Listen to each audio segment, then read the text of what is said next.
사무엘상 22장은 다윗의 지도력과 사울의 학살을 다룹니다. 오늘 본문은 두 부분으로 나눌 수 있는데 앞부분은 다윗이 소외되고 버림받은 자들의 우두머리가 되었다는 사실과 함께 모압 왕에게 갔던 일을 알려줍니다. 뒷부분은 도에게 보고로 인하여 사울이 노베 제사장들을 학살한 이야기입니다. 1절을 보면 다윗은 그곳 아마도 가드를 떠나서 아둘람 굴로 도망쳤습니다.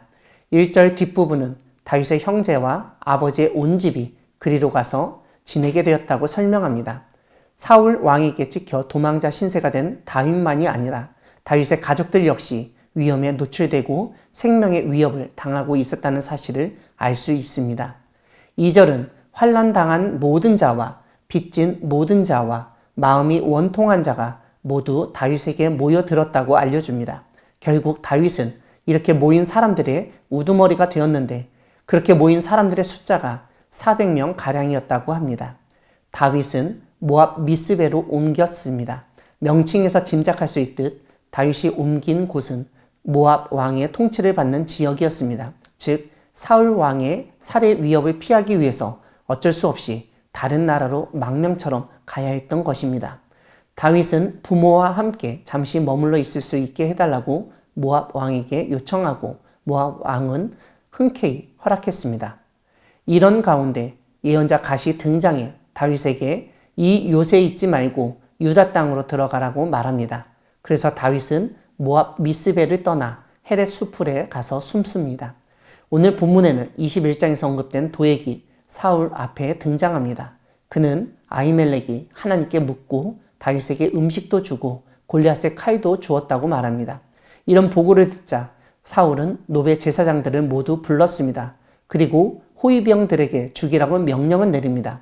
죄목은 다윗과 합력하였고 다윗이 도망한 것을 알고도 알리지 않았다는 것이었습니다.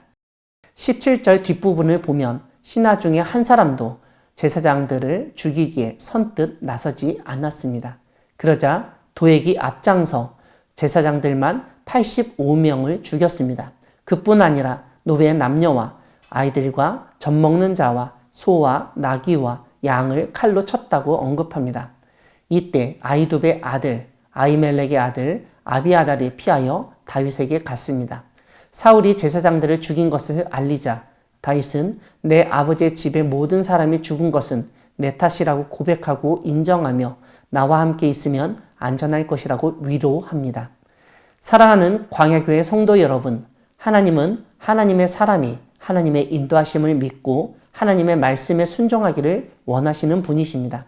오늘 본문 5절에서 선지자 갓이 다윗에게 모압에 있지 말고 유다 땅으로 들어가라고 전한 것을 보게 됩니다. 이것은 다윗이 하나님의 지시를 받으며 움직였다는 의미입니다. 사실 사람이 위급한 상황, 무엇보다도 생명이 걸린 생존의 상황에서는 무엇이든 다 하려고 합니다. 그래서 다윗은 아둘람 굴로도 피신하고 모압 미스베로도 피신했던 것입니다. 이런 가운데 오늘 본문은 위급한 상황에서 믿음을 가진 사람은 하나님의 뜻을 제대로 파악하고 그 뜻에 순종하는 것이라고 알려줍니다. 다윗은 가족들과 함께 모압 땅으로 이동하였을 때 3절에서 확인할 수 있듯 모압 왕 앞에서조차 하나님이 나를 위하여 어떻게 하실지 알기까지 여기에 당신과 함께 있기를 청한다고 말하였습니다. 모압에 머무르고 정착하는 것이 자신에게 분명 유리하지만 하나님의 뜻을 알면 그 뜻에 순종하겠다는 마음을 비춘 것입니다. 선지자 갓이 다윗에게 가서 하나님의 말씀을 전하자 다윗은 군말하지 않고 그 말씀에 순종했습니다.